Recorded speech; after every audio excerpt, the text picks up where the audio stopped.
Those who delve into the realm of higher education often focus excessively on America's prestigious universities like Harvard, Yale, and Stanford. These institutions are regarded as influential cultural giants, and the debates surrounding them are sometimes viewed as symbolic battles reflecting the nation's future. This perspective, though not entirely incorrect, is limited. In recognizing the importance of prestigious universities like Harvard, we often overlook the significant impact of other schools in diverse contexts. These lesser-known institutions can sometimes wield more substantial influence, and their strengths and weaknesses can be more impactful than events in the Ivy League. I argue that the moral collapse at Liberty University in Virginia could be one of the most significant education scandals in the United States. That isn't solely due to the shocking details, but also because Liberty's misconduct mirrors and intensifies the crisis engulfing Christian America. It embodies a cultural and political approach that distorts Christian theology. Recently, Fox News reported that Liberty University might face an unprecedented $37.5 million fine from the U.S. Department of Education.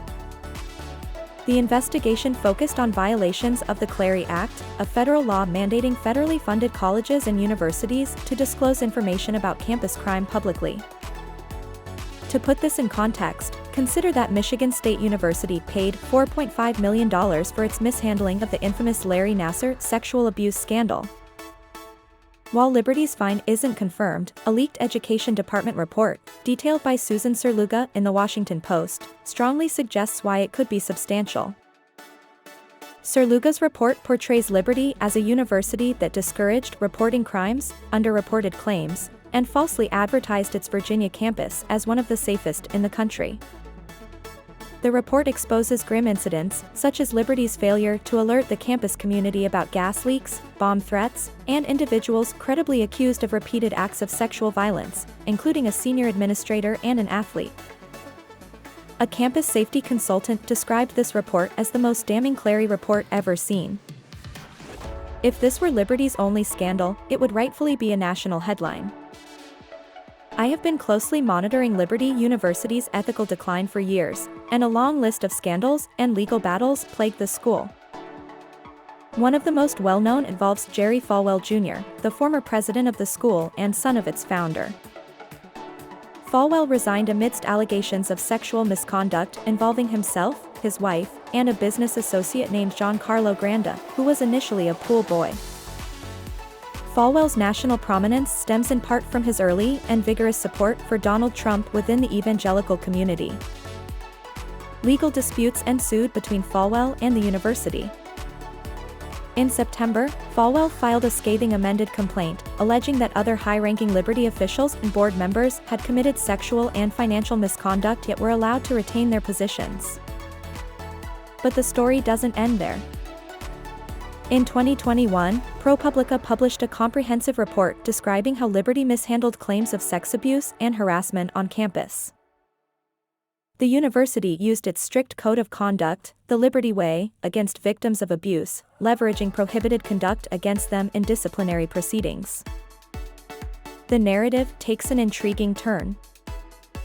The writer Paul expresses intense frustration at the internal sins of the church, but holds a surprising perspective regarding those outside the congregation. What business is it of mine to judge those outside the church? Are you not to judge those inside? God will judge those outside. Expel the wicked person from among you. Not every Christian institution is marred by scandal. Individuals of integrity lead many vibrant Christian colleges.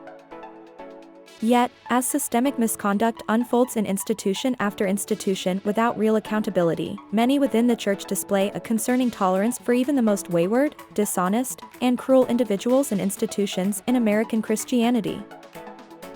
Simultaneously, there's a harsh and angry approach towards those outside the faith, contributing significantly to American polarization and further corrupting the church. In this moral framework, internal criticism is viewed as a threat, weakening American evangelicalism and potentially fueling external hostility and the ongoing secularization of American society. However, Paul's stance challenges this notion. One of the church's most prominent apostles did not shy away from critiquing a church facing far more significant cultural and political challenges, including brutal persecution by the Roman state, than the average evangelical can imagine. Why? Because he recognized that the church's well-being was not determined by the state or the church's non-believing neighbors. Liberty University's significance goes beyond being an academic powerhouse in Christian America. It symbolizes a fundamental truth of evangelical life: the enemy of American Christianity is within. Do you think universities need to maintain a moral standard? Let us know your thoughts in the comments below.